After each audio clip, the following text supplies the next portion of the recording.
수강생 여러분, 안녕하세요. 지난 시간은 신격호 회장의 기업가 정신에 대하여 살펴보았습니다.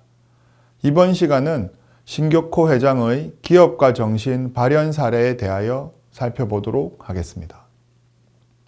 신격호 회장은 관광산업의 불모지나 다름없던 우리나라의 관광보국의 신념으로 투자 회수율이 낮으며 막대한 자본이 투입되어야 하는 관광산업에 대한 대규모 투자를 진행했습니다. 관광을 통해 국력을 키우고 자원을 개발해야 한다는 생각으로 국내 최초의 독자적 브랜드의 롯데 호텔을 건설하고 세계 최대의 실내 테마파크를 조성하는 일에 투자를 아끼지 않았습니다. 그는 우리나라를 찾는 외국인 관광객들이 갈수록 준다고 말만 할 것이 아니라 우리 자신부터 그들이 우리나라를 다시 찾도록 만들려는 노력을 해야 한다라고 말합니다. 그러기 위해서는 무엇보다 투자를 아끼지 않아야 한다면서 신격호 회장은 외국 관광객들에게 언제까지나 고국만 보여줄 수는 없다는 생각에 세계 최고층 빌딩을 지어 새로운 한국의 랜드마크로 만들겠다는 꿈을 가지고 롯데 월드타워 건설도 진두지휘했습니다. 사진은 세계 최초의 실내 테마파크였던 1989년 롯데월드 개관식에 참여했던 신격호 회장의 모습입니다. 신격호 회장은 지난 시간에 말씀드렸듯이 원래는 작가 지망생이었는데 이후 풍선껌 회사를 1위로 만들었다고 했습니다. 그는 울산의 농업보습학교를 졸업한 뒤 18세에 경남 도립종축장의 기수보조 역할로 취업합니다. 그렇게 취업했는데 최말단 기술직의 박봉으로는 가족 고용이 어렵다는 것을 알게 됩니다. 그래서 1941년 일본으로 건너갑니다. 그곳에서 신문, 우유 배달 등의 일을 하면서 성실한 태도로 어떤 일이 있어도 정확한 시간에 우유를 배달했습니다. 그는 작가 지망을 하고 싶었지만 그게 잘 되지 않아 화학가로 갔습니다. 왜냐하면 모든 공업의 기반은 화학이었기 때문입니다. 또한 여러 기술을 배우기 위해서 아르바이트를 했는데 그때 그를 아주 좋게 본 전당포를 운영하는 노인이 신격호에게 돈을 빌려주기도 했습니다. 보통 전당포는 사람들이 물건을 맡기고 돈을 빌려가는 곳이기에 사람에 대한 신용도를 잘 판단하는 사람들이 보통 전당포를 합니다. 물건에 비해 돈을 너무 많이 빌려줬는데 이 사람이 돈을 안 갚으면 물건을 팔아도 그 돈을 못 갚을 수도 있으니 사람을 보는 안목은 당연한 일일 것입니다. 그런데 이 전당포를 운영하던 하나미스라는 노인이 아르바이트를 하던 신격호를 보고 너 이런 거 해봐라 라고 하며 신격호를 지원합니다. 커팅 오일이라고 기계를 자를 때 오일이 필요한데 6만 원의 거금을 투자할 테니 이 사업을 해보라고 했습니다. 당시 직장인들 평균 월급이 약 80엔에서 100엔 사이였으니 이 금액은 약 20년치 연봉에 해당하는 것입니다.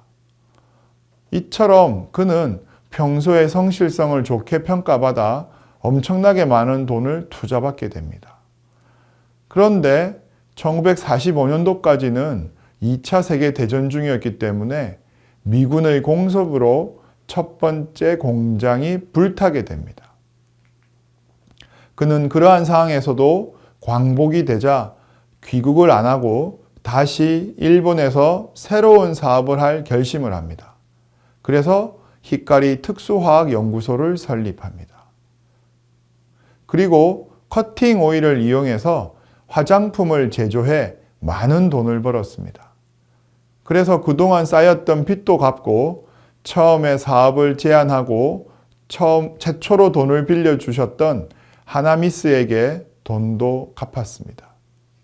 이에 더해 집 한 채도 선물을 할 만큼 고마움도 아는 멋진 사람이었습니다.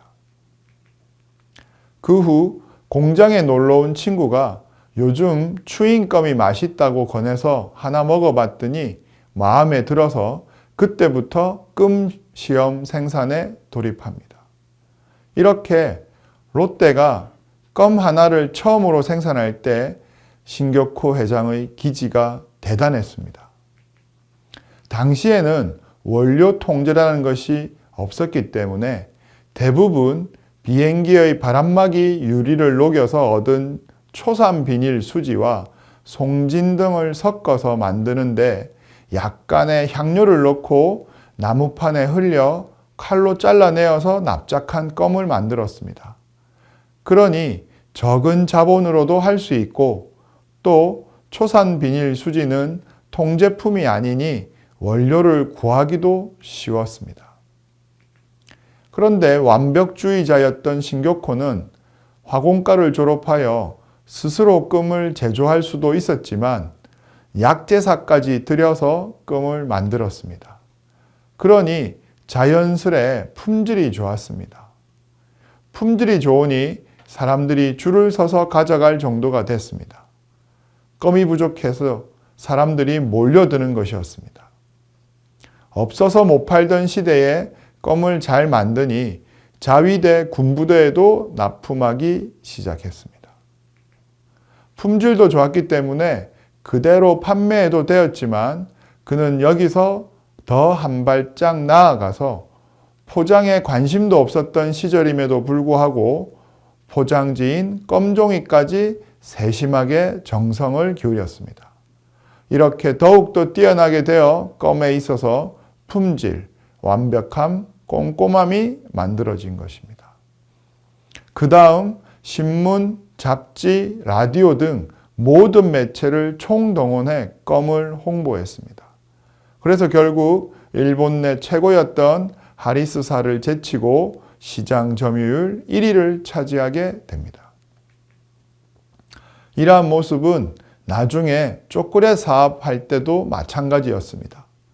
스위스의 초콜릿 장인을 모시고 와서 완벽한 품질의 제품을 만들고 뛰어난 아이디어로 광고를 통해 돈을 벌게 된 것입니다. 그렇다면 번뜩이는 아이디어에는 어떤 것이 있었을까요? 컬러 TV 방송이 일본에서 시작된 것이 1957년 5월입니다. 그때 가요 프로그램이 있었고 앞뒤로 광고가 있었는데 그걸 모두 샀습니다. 그리고 그 프로그램 이름을 롯데 가요 앨범이라고 바꿔버렸습니다. 아예 회사 이름을 넣어버린 것입니다. 그리고 모든 매체를 총동원해서 롯데껌은 입속의 연인이라고 홍보합니다. 지난 시간에도 말씀드렸듯이 입속의 연인, 즉 입안에서 껌을 씹으면 연인과 함께 있는 듯한 달콤함을 느낀다는 것입니다. 여기에 더해 앞서 말했던 자위대에도 납품했습니다. 그러자 당시 1등이었던 하리스가 한국인에게 추인껌 업계를 넘겨주면 안 된다. 넘겨주면 위기다. 돈을 벌면 모두 한국에 보낸다. 라고 비난하기 시작했습니다. 이렇게 공격이 들어오면 보통 사람들이 하는 주장에 빠져들게 되어 거기서 못 나오게 됩니다. 하지만 신격호 회장은 오히려 역으로 공격을 했습니다. 천만엔 현상 대회를 걸어버린 것입니다. 롯데껌 포장지 안에 추첨권이 들어가 있는데 만일에 당첨이 되면 10,000,000엔을 주겠다고 하고 당첨자가 지정하는 학교에도 100,000,000엔을 추가로 주겠다고 한 것입니다. 그렇게 하자 하리스의 위기가 왔습니다. 이는 사회적으로 대단한 효과를 낳았습니다. 왜냐하면 당시 일본 경제기획청이 발표한 평균 월급이 1960년대에 25,000엔에 불과했기 때문입니다. 그러니 1,000,000엔이면 거의 33년치 연봉입니다. 현재 기준으로 한국에서 보면 약 10억 원 정도입니다. 그 정도 되니 사람들의 관심을 끌기에 충분했습니다. 일본의 모든 매스컴은 1,000,000엔이 누구한테 갈 것인가가 최대 관심거리였습니다. 그러자 하리스가 이것은 공정한 거래를 막는 부정행위라고 신고하여 공정거래위원회가 조사했습니다. 그런데 법적으로는 처벌할 근거가 없었습니다. 즉, 근거가 없었기 때문에 이러한 이벤트를 했던 것입니다. 결국 경고로 끝나고 나중에 문제가 되니 2, 3년 후에는 아예 금지를 해버렸습니다. 오히려 공정거래위원회의 개입이 더욱더 매스컴을 자극하게 되고 결국 그 광고 효과가 거의 10억엔을 넘을 것으로 추산되었습니다. 즉 1,000,000엔을 쓰고 거의 100배의 이익을 본 것입니다. 그래서 이후 롯데는 천년치클의 좋은 껌이라는 이미지가 굳어지게 되고 하리스는 얼마 안 가 가네보라는 회사에 합병되고 롯데는 껌업계의 1위를 차지하게 되었습니다. 즉 상대방의 공격을 홍보의 역 아이디어로 날려버린 것입니다. 이처럼 신격호 회장은 뛰어난 성실성과 꼼꼼함도 있었지만 번뜩이는 아이디어로 일본에서 기획하게 되고 그러한 경험을 바탕으로 한국에 넘어와서도 그 아이디어들을 활용하게 됩니다. 신격호 회장은 한국과 일본이라는 두 곳에서 지냈지만 그 두 곳을 모두 만족시키고자 노력한 사람이고 특히 모국인 한국에는 애국자로서 열심히 하셨던 사람으로 기억되고 있습니다. 이번 강의는 5번째 강의로 롯데그룹과 기업가라는 주제로 살펴보았습니다. 다음 6번째 강의에서는 LG그룹과 기업가라는 주제로 강의를 이어가도록 하겠습니다. 감사합니다.